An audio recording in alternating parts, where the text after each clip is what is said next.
បាទជំរាបសួរលោកគ្រូអ្នកគ្រូបាទនៅក្នុងវីដេអូនេះខ្ញុំនឹងបង្ហាញពីរបៀបបាទធ្វើឲ្យ Zoom បាទអាច Zoom បានលើសពី40នាទីអ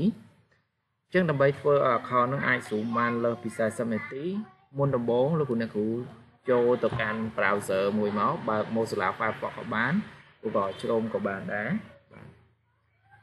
អញ្ចឹងចុចបើក browser មួយបន្ទាប់មកបាទសរសេរពាក្យថា zoom.us បាទរួចចុច enter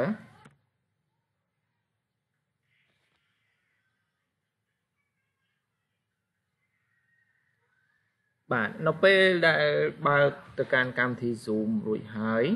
អញ្ចឹងលោកគ្រូអ្នកគ្រូមើលថាលោកគ្រូអ្នកគ្រូបាន sign in បាទមាន sign in ចូលទៅក្នុង Zoom នឹងទេបើមាន sign in សូមធ្វើការ sign out ចេញបាទចាក់ចេញបាទបើអត់ទេអញ្ចឹងលោកគ្រូអ្នកគ្រូចូលទៅកាន់កន្លែងពាក្យថាបាទ plans and pricing បាទចុចចូលទៅក្នុងនឹងមកបន្ទាប់មកទៀតបាទកន្លែងនេះបាទអត់កែទេទុកយក default ធម្មតាបន្ទាប់មកលោកគ្រូអ្នកគ្រូសូម scroll ចុះមកខាងក្រោមអញ្ចឹងកន្លែងនេះគឺជាតម្លៃនៃការប្រើប្រាស់ license របស់ Zoom បាទក្នុងមួយឆ្នាំគឺ149បាទដុល្លារ.90 សេនអញ្ចឹងកន្លែងនេះលោកគ្រូអ្នកគ្រូចុចយកបាទ buy now បាទចុចលើ buy now បន្ទាប់ពីលោកគ្រូអ្នកគ្រូចូលទៅកាន់ buy now លោកគ្រូអ្នកគ្រូចុចយកពាក្យថាបាទ save and continue save continue បន្ទាប់មកទៀតលោកគ្រូអ្នកគ្រូចុចយកពាក្យបាទ no thanks បាទបន្ទាប់មកចុចយកពាក្យ skip this step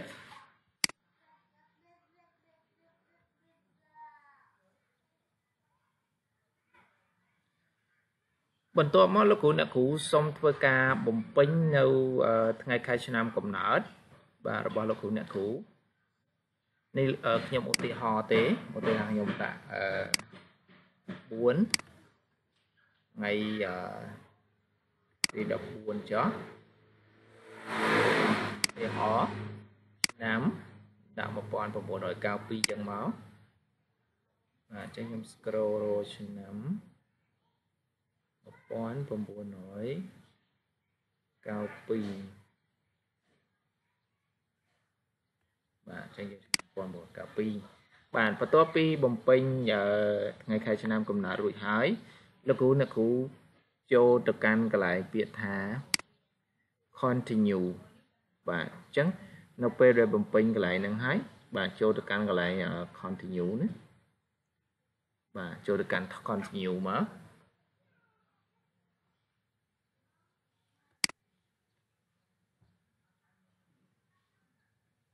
បន្ទាប់មកលោកគ្រូអ្នកគ្រូធ្វើការបំពេញបាទកន្លែង create an account ហ្នឹងអញ្ចឹងលោកគ្រូអ្នកគ្រូធ្វើការបំពេញ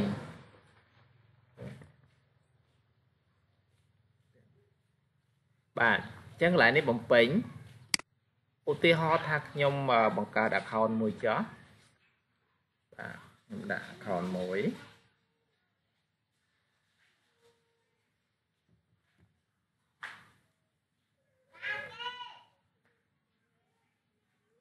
ចាំតិចចឹងខ្ញុំរកឈ្មោះមួយដើម្បីខ្ញុំបំពេញបង្កើត account ចឹងដាក់ first name ឧទាហរណ៍ខ្ញុំដាក់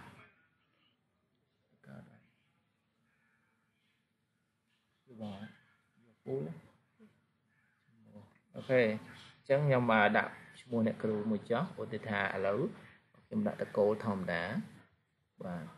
ទតធំក៏បានតូចក៏បានអត់ជាបញ្ហាទេបាទ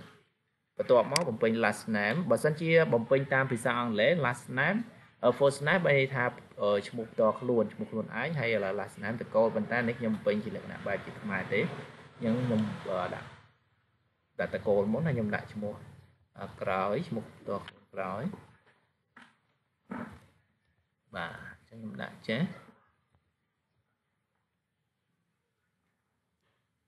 អូខេ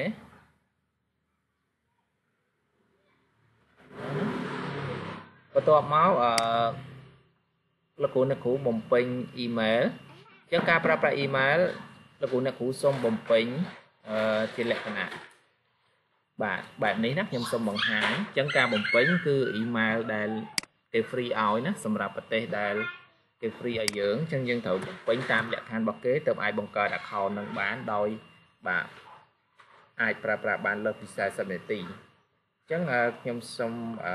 បង្ហាញពីការប្រើប្រាស់អ៊ីមែលដែលត្រូវប្រើអញ្ចឹងឧទាហរណ៍ថាឈ្មោះអ្នកគ្រូអញ្ចឹងខ្ញុំទៅសេមកអ៊ីមែលហ្នឹងខ្ញុំដាក់បាទអញ្ចឹងមកបាទសុវណ្ណារាបាទអញ្ចឹងខ្ញុំដាក់អញ្ចឹងមកបាទសុវណ្ណារាបន្ទាប់មកបាទលោកគ្រូអ្នកគ្រូដាក់ add បាទកូរ៉េណាដាក់កូរ៉េណាអញ្ចឹងត្រូវបំពេញលក្ខខណ្ឌហ្នឹងតាមគេទេបាទដាក់ Korea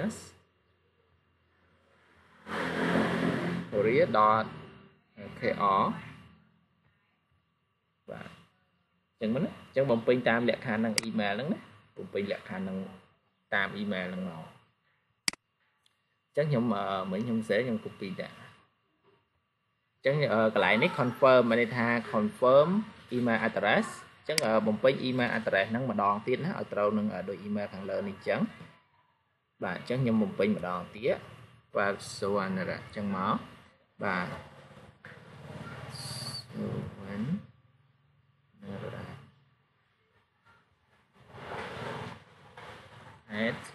@korea.kr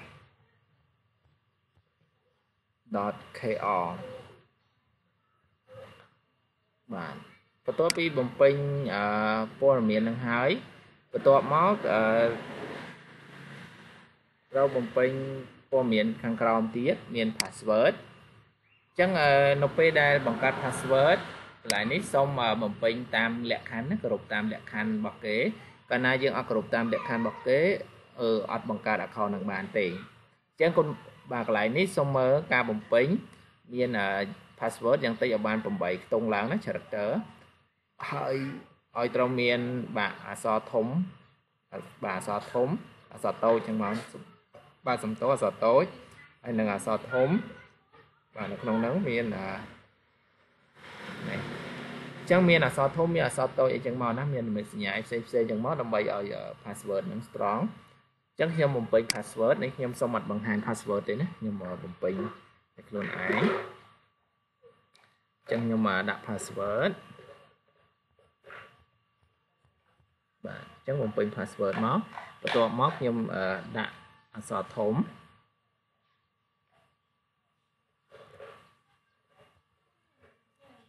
បាទបន្ទាប់ពីបំពេញលក្ខខណ្ឌនឹងហើយបន្ទាប់មកកន្លែង confirm password បានន័យថាត្រូវសរសេរ password ដែលបំពេញខាងលើហ្នឹងបំពេញម្ដងទៀតដើម្បីបញ្ជាក់ថា password ហ្នឹងមិនខុសណាអញ្ចឹងខ្ញុំសូមបំពេញ password ម្ដងទៀត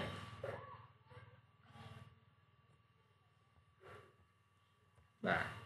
បន្ទាប់ពីធ្វើការបំពេញនៅ password រួចរាល់ជាការស្រេចបន្ទាប់មកចុចធ្វើការចុចបាទ continue ដើម្បីបន្តតោះ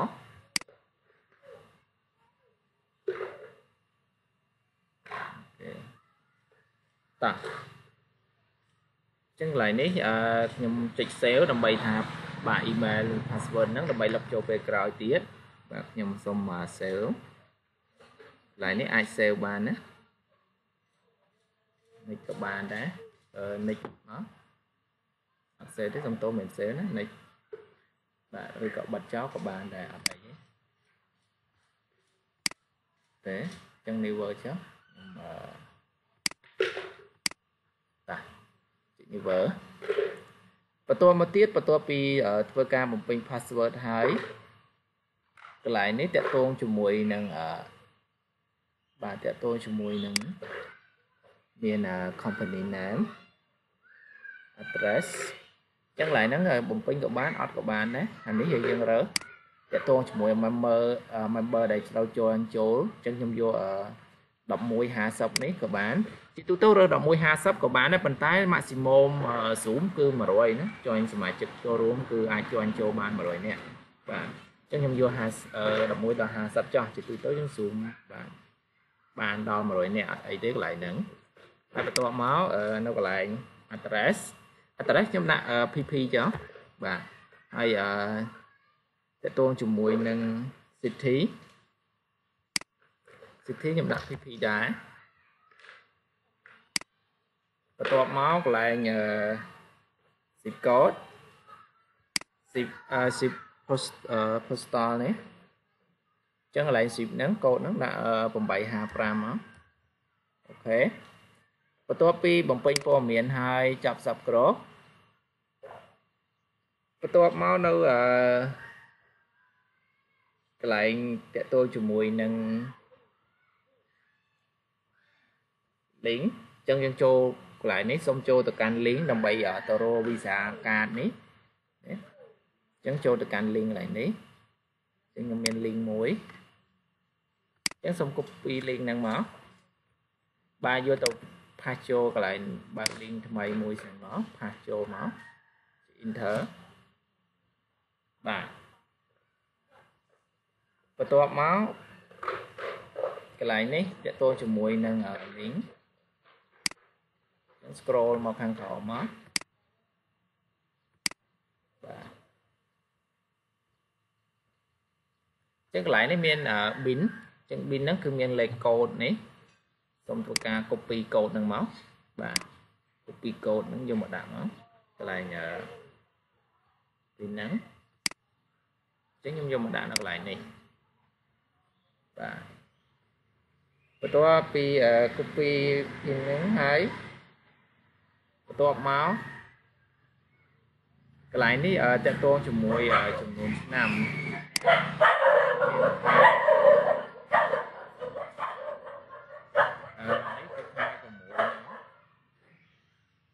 រើសទេ random អាចរើសបាននៅក្នុងហ្នឹងនេះគេថាខែ5យ៉ាងមក date មើលហើយឆ្នាំបើខ្ញុំដាក់រហូតប្រើប្រាស់រហូតដល់ឆ្នាំ2025យ៉ាងមកបាទ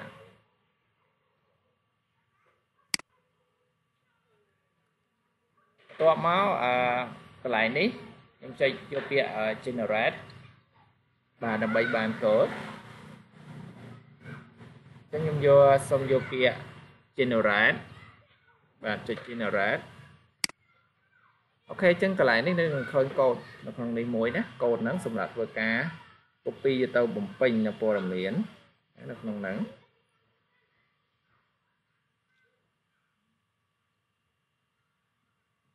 អូខេអញ្ចឹងធ្វើការ copy កូដហ្នឹងអញ្ចឹងកន្លែងនេះយើង copy អត់យកដល់ដែលការបរិច្ឆេទនោះទេ copy ត្រឹមនេះមកណាអានេះទុកផ្សេងទៀតអញ្ចឹង copy បាទកូដហ្នឹងមក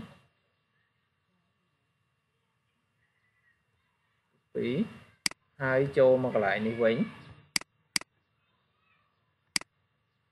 ចូលមកកន្លែងនេះបាទបន្ទាប់មកយើងមាននៅកន្លែងហ្នឹងសម្រាប់ធ្វើការ copy ហើយយើងបំពេញមកកន្លែងនេះចឹងមាន card នេះណា credit card នេះចុចបំពេញមក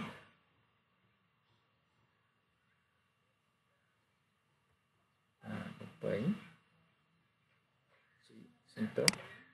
មិនបំពេញនៅកន្លែងនេះទេណាបំពេញកន្លែង credit card បាទបំពេញ credit card ហ្នឹងមកបន្ទាប់មកCC ចឹងឲ្យ CC នេះ copy ហ្នឹងមកបំពេញបន្ទាប់មក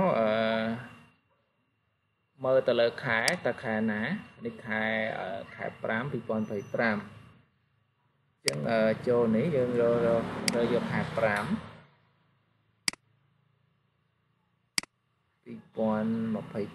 2025 bà bấm pin tam năng chẳng mất bà tam năng máu ok bắt đầu pi bấm pin po miền năng hai chẳng bắt đầu pi ca bấm pin po miền năng hai bắt đầu mới chụp save and continue và lại ní ở đây thế phụ tiện tôi mỗi lôi ní nhưng anh bên bánh hải chế vừa nó còn chia sản phẩm này mật đấy và chẳng phải tọa máu nó còn lại nếu những chạy flash order máu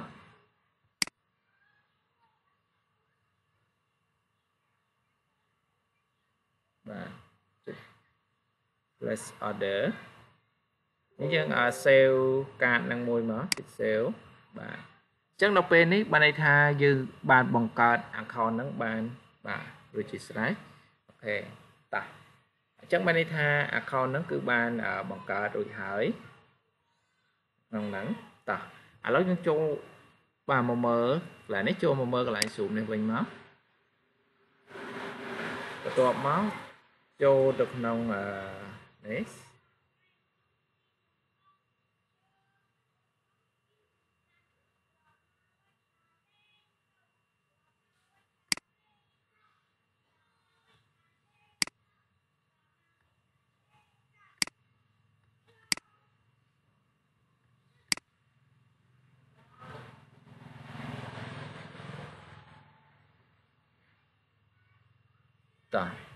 chẳng nó pe đa bằng cả bạn hỏi vô user bạn vô nimo vô một ra mới xuống và chẳng xong cho tàu can xuống bạn xuống thay máu bạn thấy cho tàu can xuống đọt dụ ai máu bạn chỉ enter bạn xuống đấy ok và to máu tôi nét cụ cho tàu can lại nhà my account này check lại my account này máu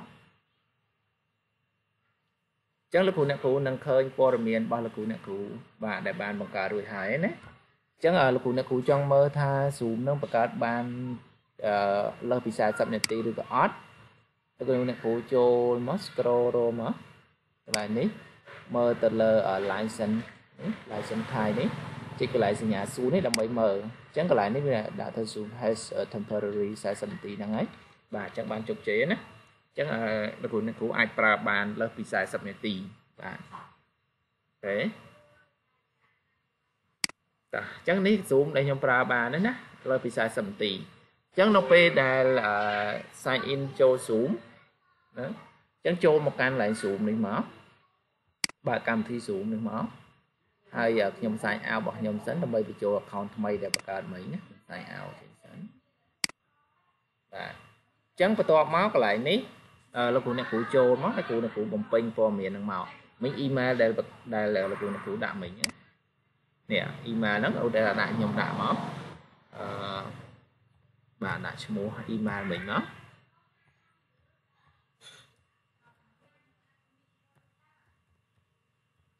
và sẽ còn ra trang máu dot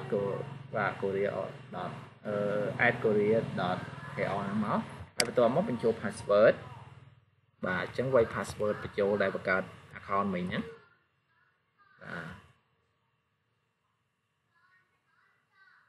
và quay password máu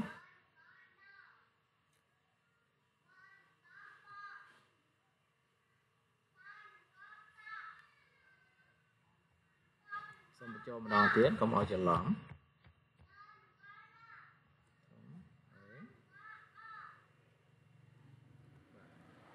em check sign in và chẳng ní account và đại para bạn lơ pizza sầm tì và chẳng lúc này của ai cũng pin tôi miền Nam nó lúc này của ai nâng ai para bạn lơ pizza sầm tì và đã con chút nên nó video